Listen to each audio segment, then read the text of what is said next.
Hello, everyone. Welcome to Tony Talks. Good morning, good afternoon, good evening, wherever you are watching me from. Thank you for tuning in.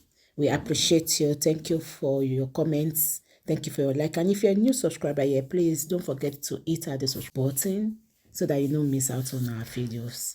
Yes, let's dive into this. Today's video is going to be right now. Thank you. Till I'll see you in my next video. Stay safe, stay blessed. I love you all. Bye. So I'm going to call her. Àsìkò ṣàlàyé la wà yìí. Why? Yes, sir. Thank you. And can I know your name, Aunty? I'll be off camera. I will tell you my name. I don't want to put my name. Okay.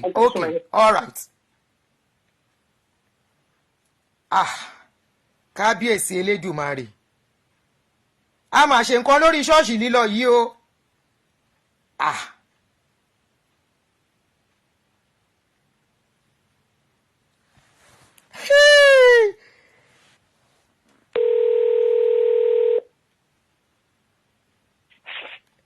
Hello, sis. Ẹ káàsán, ibi tá a já sí rèé o. Thank God somebody tag you to come and hear o. Wetin you see for Iru wey you waru sọ́wọ́. Talking about you on your show, I should come and listen. Adunni, I said ask that woman. Me, I'm not really. Ẹ má bínú ná. Can you hold on? I can assure you that. Me, I'm not really following this your MFM wahala. Complete lie. But she said, did you hear what she said about you? All she said about me today is 150% lie. She said you mentioned it by yourself that you were providing virgin. Go for that's why I say ask for her name because I'm going to sue her. Ask for her name. Do you have a number or is it unknown caller? I'm not allowed to give you a number. I know a number, but I'm not allowed to. Me, I've never provided any virgin for Lukoya. I just know Lukoya. Why not do?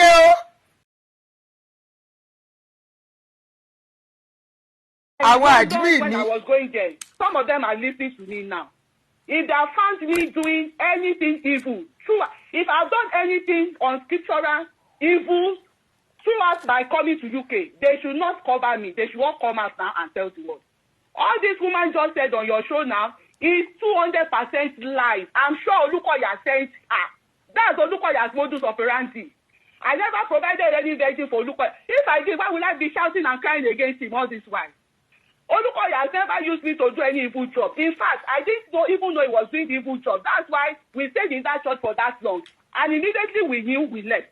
So at what point did you know? At what point did you know? We left in 2016. Was that when you begin to know what was going on? Let me tell you, Aunty, wait. What we knew about him before was that he was a chronic liar. And then he was doing divide and rule. And the people surrounding him, especially the top pastors, they are all people of shady characters. And that one gave my husband and I concern. You call yourself a man of God. It's the evil ones that are getting promoted in this church. Why the good ones are being persecuted? That was all we knew about him until 2015, when he made me a leader in their single department, single fellowship. And then I became a counselor. Then those ladies started coming to me. They felt free to talk to me. It was then for the first time I knew that Olukoya was sexually and molesting girls. Youth, young girls, single mothers in his church. One of them, he was even suicidal. She came to my husband and I, we prayed with her. And that was then when we started planning our exit from that church. And at that point, we got to know that he's a very dangerous man. So it was how to live quietly. And see the way God did it, provided us with this visa to come here. So we didn't know the dark part of Olukoya until 2015. And God knows what I'm saying, telling you today is the truth. You see this woman talking now? She's a liar sent by Olukoya. Everything she has accused me of is a lie. They are all lies. I never committed any of those things. You see, Olukoya is a mafia. And I'm saying it to the whole world. You see, this is how mafia is. Where is Richard in prison? They said Richard wanted to kill Okoyemi Emmanuel. This same regime we are saying, because they found CSO with Abali, see what they wrote in me. That is who Olukoya is. Olukoya will go to any length to spoil anybody that wants to do it, to confront him or to reveal anything about him. So I'm not surprised. Let those who are in London in that choir, if they are listening to me now, let them call in or text if I've done anything bad, evil in that choir, or my husband throughout our stages. And I challenge them, they should not cover me. Oh.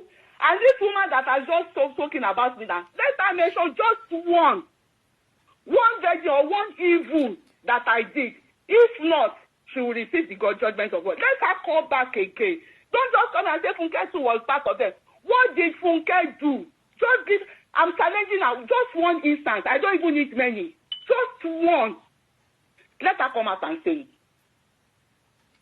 Now, my question to you, my darling sister. At a point, you got to know that some people are being molested. Did you try to do anything to save them, to help them out of it before you left? I can't tell them. I was helping them, even financially. Aunty Adunni, mind you, I was told that at that time that he's a mafia and he has killers working for him. So what do you want me to do? In Nigeria where there is no justice? I get you. And remember too, immediately we went to tell him that we were traveling, we got our visa. You know my son fell ill. My son almost died though. If I had no time, at a point I was carrying my son all around. This, my darling sister, I want to ask you another question. Can I ask you another question? In fact, the day we got to US, that was the day we called 911 and took him straight to the hospital. He was in coma for 9 days. Wow. The doctor said if we had waited 1 more day, we would have died. So for almost 2 years, we were carrying my son. He dropped out of the university. He was sick unto death, if not for God. Wow. You understand? Wow. So that's my story. Let that woman, I'm challenging her.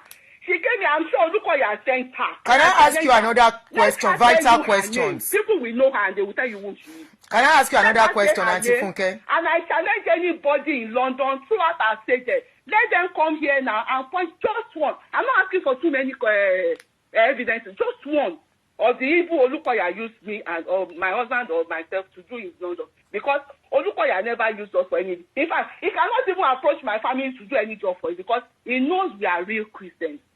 And that's why he didn't make us pastors. So that we will know the rot going on in the something. He kept it away from us. He's so packaged. I want to ask you another question. Please. My next question to you is that these people that you said were being molested, were they young people or very matured people? Of course, they are adults. They are adults. Hold on, my sister, because I even got passport for her.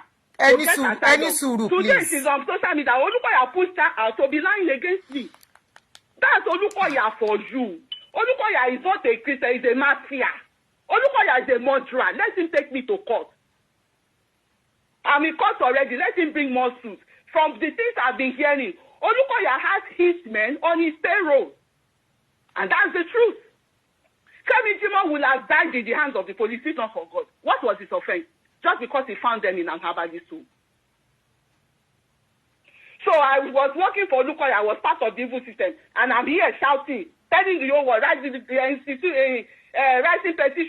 so that they will rescue members. Does it make sense? Let that woman call back. Let her mention her name. I'm sure people will tell you whom she is. People in London will tell you who that woman is. She's an evil woman sent by Olukoya. And I can say that anyway. I never did any of those things she has accused me of. I'm innocent. True, am I saying MFM? Any MFM church member listening to me now, they can testify. My husband and I, by the grace of God, we are Christians with integrity. And that is the truth. Another question I want to ask. You said these people are adults. Are they young adults or old adults? There are old adults that, not the ones that spoke with me. It was later, when I started Moment of Truth. I started getting a lot of information. I didn't know much before I left, just the ones I told you now. But once I started the show, because people had bottled a lot of things for long, nobody could speak out. This man would silence them. Either he put them in prison, some have lost their lives. So when they saw that, somebody at last is speaking, that was when Mr. Samori started. It was members that were giving Samori information now. Pastors inside the system, go. And till today, those who are inside the system and outside are still talking to me, even till this morning. So once they see that somebody wants to talk, they see that person as a voice for the voice that can deliver them. A lot of MSM pastors today want to leave. My darling sister, I want to ask you another question. It's very, very important question. I want to ask you another very important question. At the point you knew that these people were being molested in their church to the time you left, at what point did you leave? Was it immediately or after a while? Did you stay for a while before you left? I told you we had in 2015. That 2015. No, I'm asking when you got to know that one or two people were being molested, did you leave immediately or years after? That's what I'm telling you. I got to know in 2015. And you left when? We started processing our visa in that 2015. I couldn't do anything in Nigeria. Okay, at the point, Emma Enisuru, I don't want a long answer, Joe. We started processing our visa. I'm doing this for you. Share Enisuru for me. I'm doing this for you. You said you started processing your visa. That is to leave. Were you still going to the church to minister as a choir as at that time? I stopped going to the choir, I think August of that year. We got our visa. In fact, immediately I got my visa, I stopped going because. Can you just hold? I started falling sick small, so I didn't have to excuse. I am asking a question. Okay, let me put it this way. Assuming you got to know this week, the following week, did you still minister in church? Of course, I did. After hearing the story, you still ministered. So, Adunni, I have to apply wisdom. I told you somebody. I know. In as much as you have to apply wisdom, I think Nigeria is a lawless country. If I had spoken out, or if I just stopped going, we were living in the south. Have you forgotten? He drove us out of the house we built, put us in one hut in the church. Who drove you out of the house you built? They will have silenced me. Who drove you out of your house? Because I wasn't following your story because me Oshada MFM. Who drove you out of your house? As I don't think let's not go into that. Okay. In court. I have to be very I have to protect myself. Okay, so that's true. I'm telling you now, if I had spoken out at that time, Richard tried to speak out. Richard didn't even come online. Richard just confronted him on WhatsApp. Look at what is happening to Richard today. And thank God I didn't speak out as I then. If we had spoken out, Olukoya wouldn't have allowed us to leave Nigeria. He would have silenced us because he knows that when we get here, we will expose him. Thank God we did not speak out. That was our saving grace. If Olukoya knew I would be doing what I am doing today, he would have killed my enemy in Nigeria. I wouldn't have let that country. This thing is deeper than we are thinking, oh. Sister Funke, ẹ máa lọ. Ṣé gbọ́? Mo ti gbọ́. Ẹ máa lọ, ìyá mi.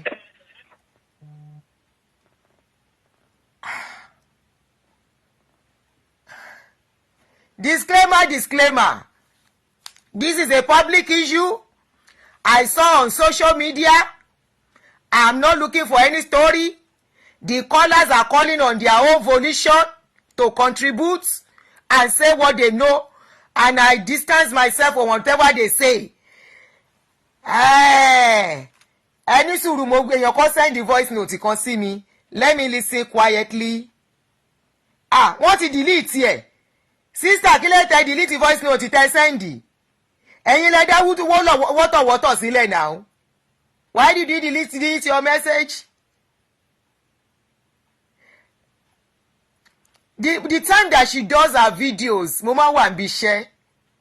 Mi ò dẹ̀ rántí pé kí n wò padà. I think I need to follow her story now because I wasn't really following. You know I'm not close to her. I'm not close to Aunty Funke like that.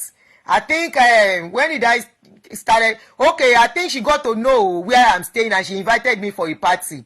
Ibẹ̀ láti bẹ̀rẹ̀ sí ń sọ̀rọ̀. So I don't know much of this thing. Na redeem I dey go. You know, na redeem me I dey go. I don't tell my own story about redeem. I know they talk story wey no come. Anybody bring their story, I say, yeah, come and use your mouth to talk wetin happen to you. No be me go talk. So I wasn't too interested per se on their story. You know, Aunty, why you delete your ẹ jẹ́ pé sister mi yẹn ẹ jẹ́ ń gbé kúrò ní speaker. Let me ask why she deleted if she has anything to say. Hello sis. Message was not for you. Oh, okay. Try to reply somebody. So later on, Funke was talking Morito Shepe. Anyway. Kò ṣépè. No, she wasn't ṣépè. She was not ṣépè. She didn't ṣépè. Ẹ má yọ òyìnbó. she was just saying wípé tó bá jẹ́ bẹ́ẹ̀ tẹ́niyẹn bá dá lójú. She was saying probably you are part of the choir something, and we all know politics don't go on in church. No, èmi ò sọ pé kẹ yàgò pé mi náà gbà tán ní pé number mo ní I can't release your number. I don't have the liberty to. No, trust me on that. I won't release your number to anybody, nobody.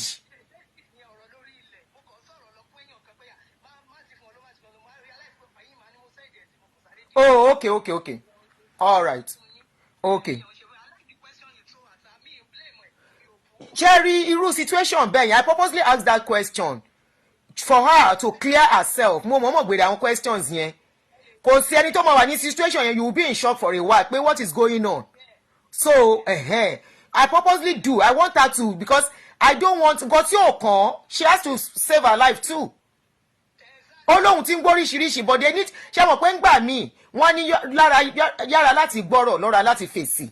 When you are hearing some things, I was tough for you to believe, but no, my GO cannot be doing this. My pastor cannot be doing this.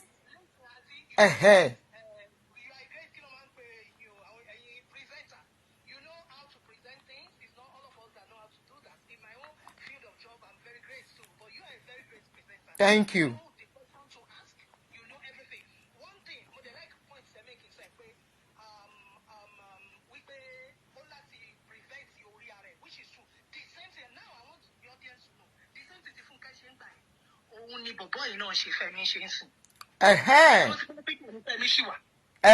Now you are talking.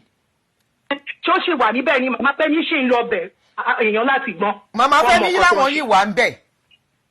Àbí wọ́n ti kúrò lẹ́la tí kò tí ì yé wa. Ẹgbọ́n tí Fúnkẹ́ náà sọ nísìnyí pé òun ṣì ń lọ bẹ̀ nígbà tẹ̀ béèrè question lọ́wọ́ ẹ̀. But my own point sẹ́mi kàn sọ fún ni pé ó lọ bẹ̀ kó lọ bẹ̀ ó yẹ kó apologize to member of the public. No, she doesn't. My sister, on that apology, let me put it straight to you. She does not owe anybody apology. Why tó ṣe ó wọn? That was why I asked that question. Aunty ẹni sùúrù.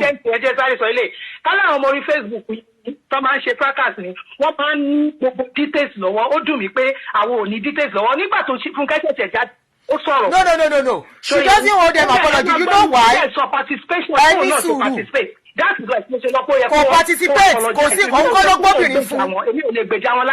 Òun kọ́ ló gbóbìnrin fún wọn. So why will she apologize? Number two, that was why I was asking pé are they minor? Wọ́n ṣe minor.